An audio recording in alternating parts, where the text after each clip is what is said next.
Capítulo 18. Debo ser un ministro de liberación. ¿Cómo llegó usted a ser ministro de liberación? Esta pregunta se me hace muy a menudo. Con toda seguridad no fue algo que yo deseaba ni que estuviera buscando. Con frecuencia digo a la gente, si usted mira afuera, en la tierra, encontrará surcos hechos por los dedos de mis pies cuando fui comprometido en este trabajo. El Señor no me llamó a esta faceta del ministerio, simplemente me metió en ella. En Mateo 9:38 de la mañana Jesús dice a sus discípulos que deben orar para que el Señor de la mies envíe obreros. La interpretación literal es que Él escogerá o enviará a los obreros. Así fue como experimenté el llamado. El Señor no me lo preguntó, me lo dijo. Fue un descubrimiento fascinador aprender que Jesús es el mismo ayer, y hoy, y por los siglos, Hebreos 13:8. Cuando experimenté el bautismo en el Espíritu Santo descubrí que los milagros no habían terminado con los 12 apóstoles o cuando se completó el canon de las Sagradas Escrituras. Los milagros son para el día de hoy. Fui a oír a Kathryn Kuhlman y fui testigo de muchos milagros de sanidad en sus servicios. Mi fe se avivó y comencé a pensar en los amigos que necesitaban sanidad. Un pastor amigo y compañero pesaba mucho sobre mi corazón, quería verlo sano más que a cualquier otro de quienes podía pensar. Durante 16 años sufrió un dolor de cabeza continuo que era el resultado de una seria lesión cefálica. Los médicos no ofrecían ninguna solución. Sugirieron una cirugía exploratoria del cerebro, pero Fred no consintió en tan peligrosa operación con tan poca promesa de ayuda. A causa del dolor él no podía dormir y sus nervios se rompían en pedazos. No podía estudiar ni preparar adecuadamente sus sermones. El constante dolor le hacía duro e irritable. Su familia se encontraba bajo una tensión muy grande. Los hijos no podían hacer ningún ruido y todo giraba alrededor del sufrimiento de mi amigo. Le dije a Fred que iba a orar por él hasta cuando estuviera curado. Cada día durante una semana pasé mucho tiempo en oración por él. Luego, una mañana cuando estaba orando, el Señor me dijo que el problema de Fred se debía a un espíritu inmundo. En verdad, había oído la voz de Dios. ¿Cómo podría compartirle tal revelación a mi amigo? ¿Qué pensaría él? Después de todo, ¿qué sabía yo de demonios? Había oído unas pocas referencias sobre ellos en un par de reuniones a las que había asistido, pero nunca había leído nada sobre el tema. ¿Cómo podía estar seguro? ¿Qué debía hacer? La impresión de compartir mi revelación con Fred no se fue, sino que creció más y más. Un día, cuando estábamos juntos, muy cautamente toqué el tema. Fred, he prometido orar por ti hasta cuando el Señor te cure, le recordé. He estado orando todos los días. El Señor ya me reveló cuál es tu problema. Hice una pausa para observar la reacción de Fred. Me prestaba toda su atención. Bueno, alabado sea Dios, respondió. ¿Qué te dijo el Señor?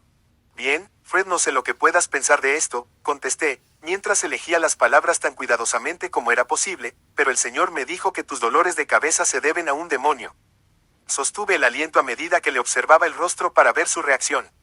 Ignoraba que Fred tenía más conocimiento sobre los demonios que yo, pero recibió mis palabras sin esfuerzo. Bueno, gloria a Dios, exclamó, y hasta con mucho júbilo. ¿No dice la Biblia que los demonios pueden ser expulsados?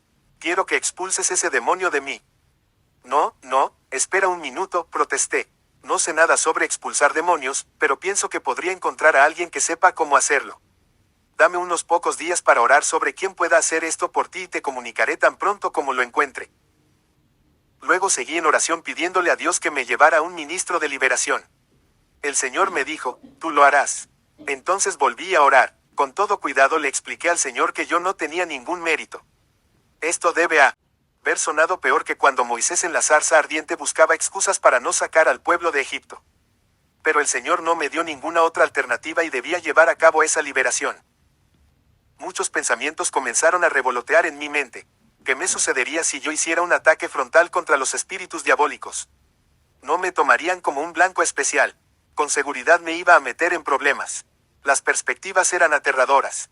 Una semana después hablé de nuevo con Fred. Le comenté los resultados de mis oraciones.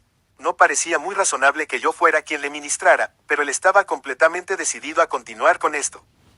Nos pusimos de acuerdo en que oraríamos otra semana y estudiaríamos lo que las Escrituras decían al respecto. Luego nosotros y nuestras esposas nos reuniríamos para ver qué pasaba. Por fin llegó el día en que intentaríamos la ministración. Fred y su esposa iban a llegar a nuestra casa para cenar y luego iríamos a la iglesia para la reunión de oración o lo que fuera a hacer. Me sentía más bien contento porque ese día nos resultó muy ocupado. Fue necesario hacer un viaje de negocios fuera del pueblo y regresamos a casa más o menos 2 horas antes de la llegada de Fred y su esposa. En el escalón exterior de nuestra puerta encontré un pequeño folleto sostenido con una piedra. Un amigo había ido para regalármelo, pero al no estar en la casa dejó así el folleto. Casi no podía creer a mis ojos cuando leí el título, Una introducción a la expulsión de demonios, por Derek Prince. Mi amigo no sabía nada de la ministración pendiente. El tiempo era perfecto. Todo tenía que ser de Dios. En pocos minutos devoré el contenido del folleto. Era muy práctico y estaba saturado con información muy útil. Podíamos esperar alguna clase de manifestación cuando los demonios salieran. Por lo menos me sentí un poco más confiado al respecto. Cuando Fred llegó hice que él y su esposa leyeran el folleto antes de intentar la ministración. Pasamos algún tiempo en oración antes de tratar con los demonios. Yo pensaba apenas en términos de solo un demonio aislado, pues mi conocimiento y comprensión no daban para más. Fred aún estaba arrodillado cuando sugerí que comenzáramos la expulsión del demonio. Mi esposa y yo impusimos nuestras manos sobre su cabeza y ambos dijimos, te ordeno demonio salir fuera de él en el nombre del Señor Jesús. Después que había dado esta orden y que mi esposa la había repetido, esperamos a ver qué pasaba. Por último le pregunté, ¿sentiste algo, Fred? ¿Piensas que algo ha sucedido? Fred sacudió su cabeza negativamente. No había sentido nada. Entonces tuvimos una breve consulta y decidimos probar de nuevo. La orden se dio varias veces más. ¿Qué le pasaba a Fred? Su cara se estaba contorsionando. Procuraba hablar, pero no podía articular ninguna palabra. Parecía que estuviese como en choque, pero ahora no era tiempo de aflojar ni de suspender la tarea.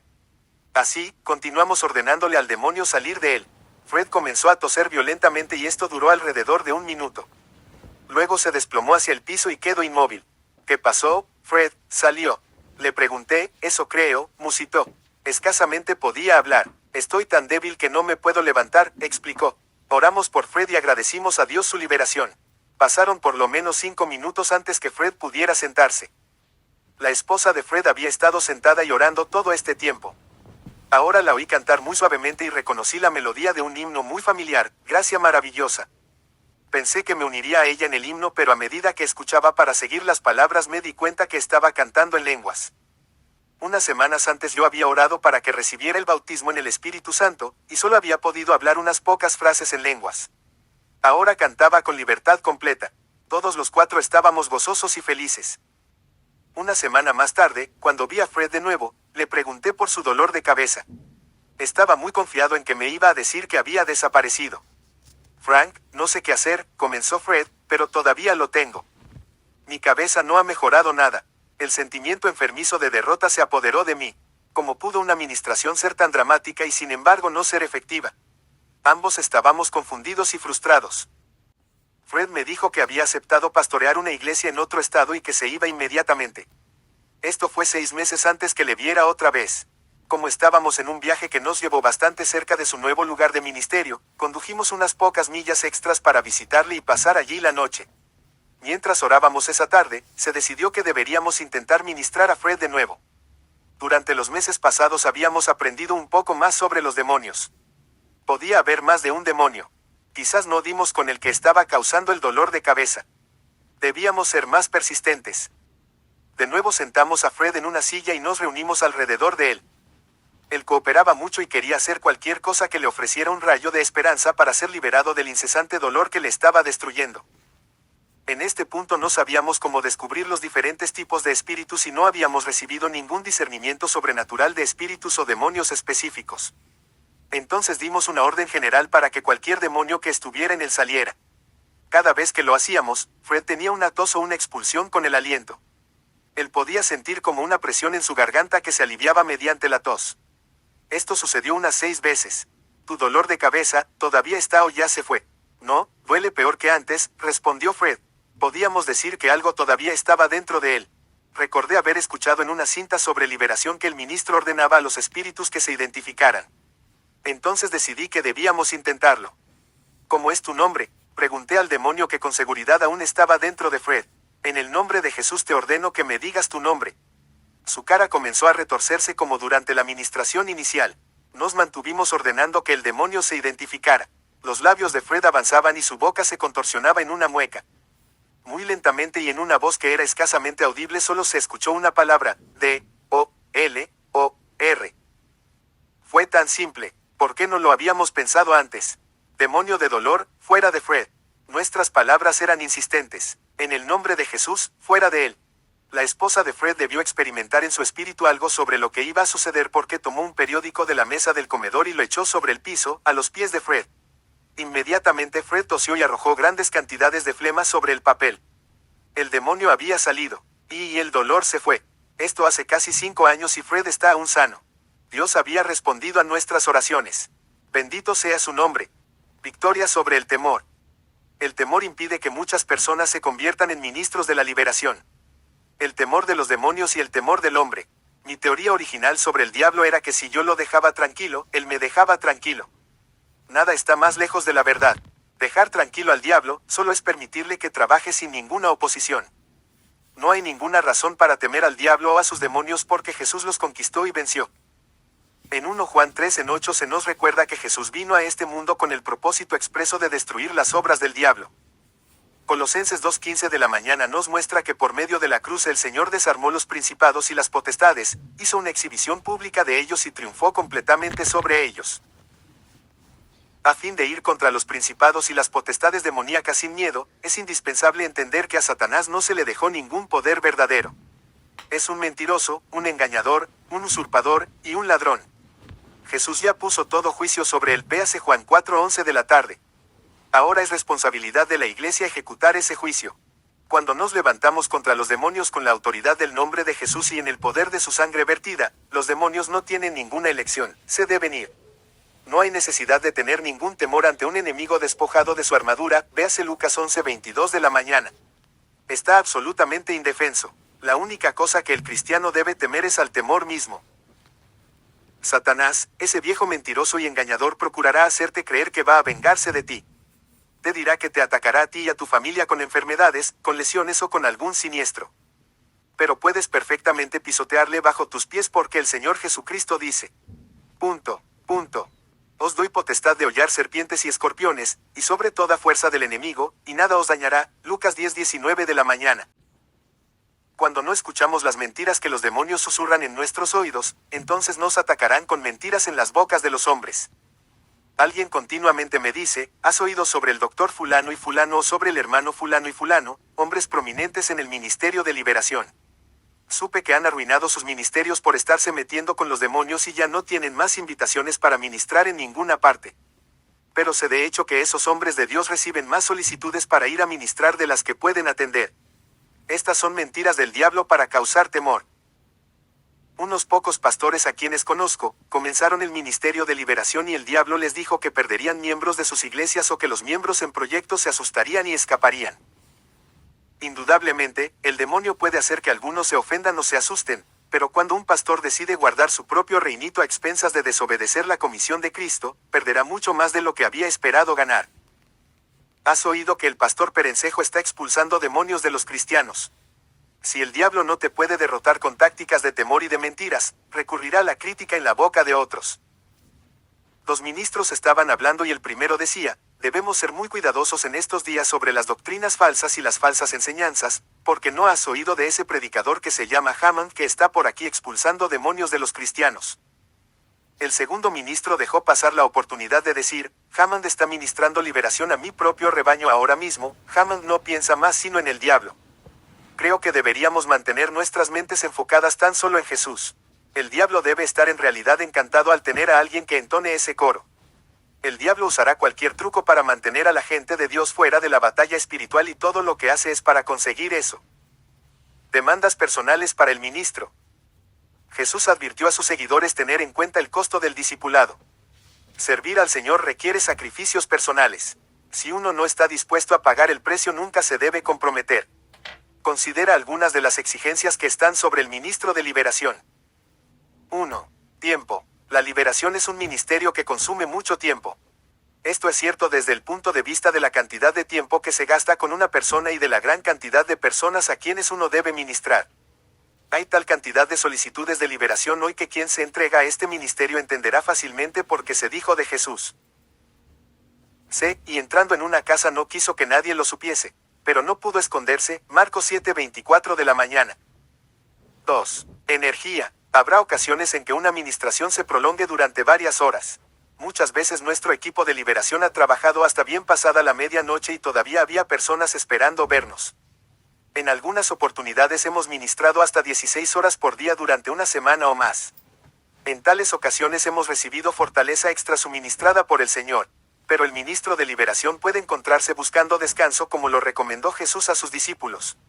Él les dijo: venid vosotros aparte a un lugar desierto, y descansad un poco.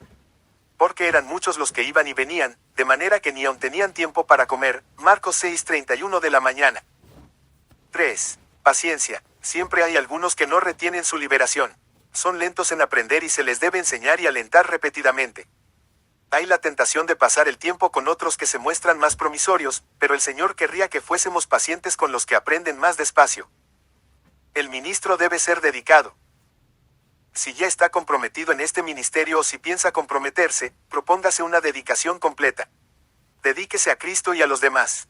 Cuando los discípulos de Jesús fallaron en su intento de liberar a un muchacho lunático de su opresión demoníaca, buscaron el motivo a su falla y Jesús les dio la respuesta cuando dijo: oh generación incrédula y perversa, ¿hasta cuándo he de estar con vosotros?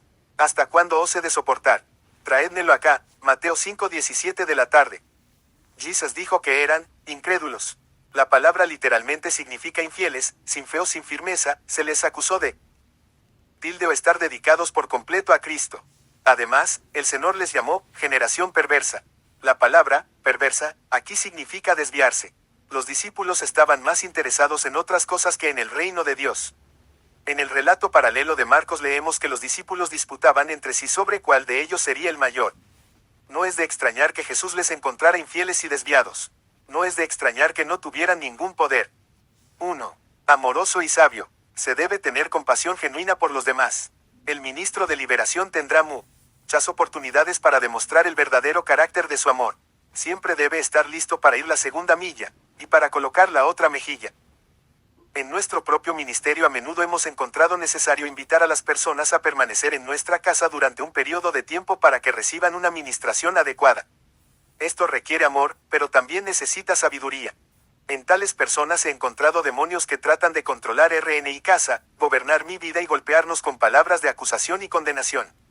El amor y a una persona no se expresará si se cede a las presiones que pretenden imponer los demonios.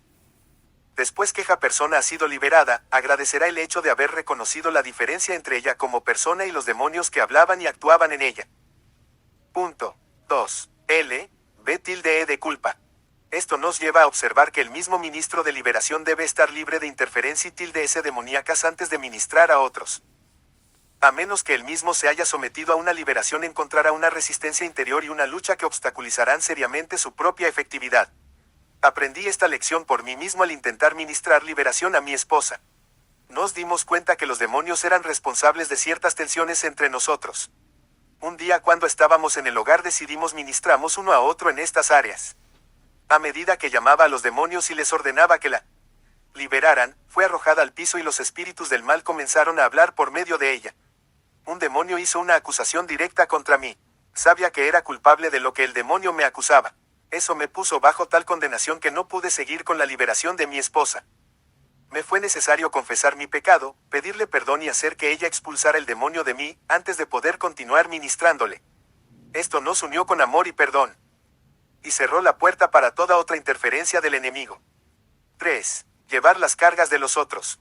Un ministro de liberación escuchará muchas historias sórdidas, así como actitudes y hechos pecaminosos.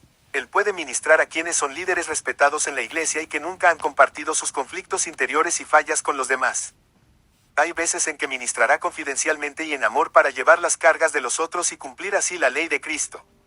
Lo que oiga no debe afectar su relación con esa persona. No se permitirá recordar pecados que Cristo ya perdonó o reflexionar sobre una fealdad que la liberación limpió. El ministro de la liberación debe ser como el sacerdote del Antiguo Testamento que comía las ofrendas por los pecados y las transgresiones. De acuerdo con Números 18 en 8 y siguientes, solo Aarón y sus hijos podían comer la carne de esas ofrendas. Todo varón comerá de ella.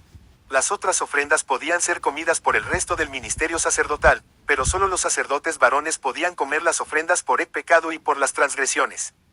Era su deber comerlas. El varón representa la fortaleza. Es necesario que un ministro o persona fuerte lleve a cabo este ministerio. En el Nuevo Testamento todos los creyentes somos sacerdotes.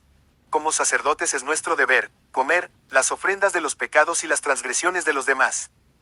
Lo que se nos trae en el espíritu de la confesión y el arrepentimiento es consumido, y no se debe compartir ni siquiera con los miembros de la propia casa. Hermanos, si alguno fuere sorprendido en alguna falta, vosotros que sois espirituales, restaurad el con espíritu de mansedumbre, considerándote a ti mismo, no sea que tú también seas tentado. Sobrellevad los unos las cargas de los otros, y cumplid así la ley de Cristo.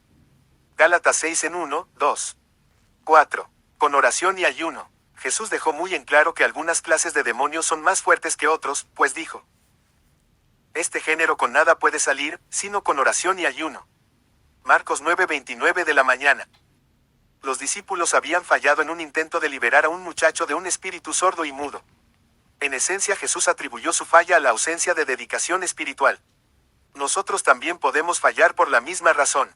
Jesús recomendó la oración y el ayuno como remedio para esta condición espiritual. El concepto de ayuno se está restaurando en la iglesia hoy.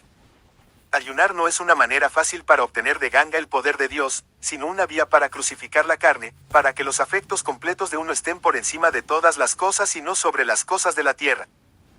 Fuera del ayuno y de la oración nadie desarrollará los recursos espirituales adecuados para todo encuentro con el enemigo. Bendiciones y beneficios. No debe quedar la impresión que el ministerio de liberación es todo dureza y sacrificios.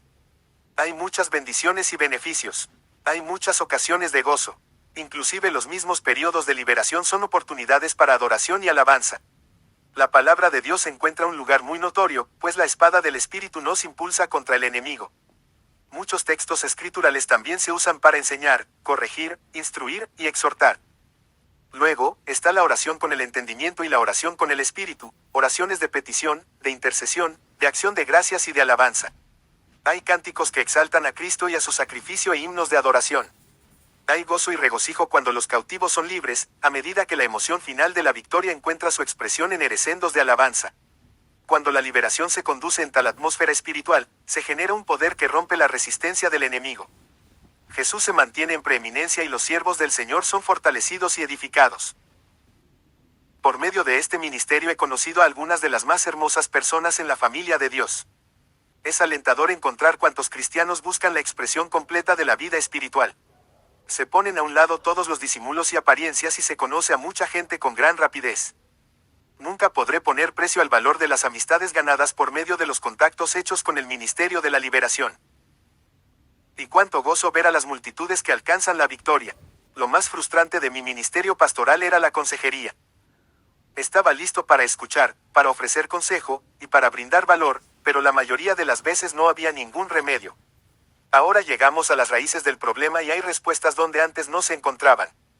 Los cristianos se salvan de vidas de ruina y de derrota y se les lleva a la estabilidad y a la fructificación.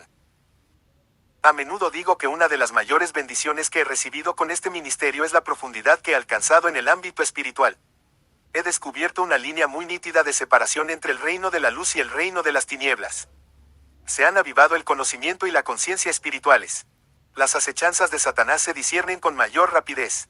La vía de la justicia delante de Dios es mucho más sencilla que antes.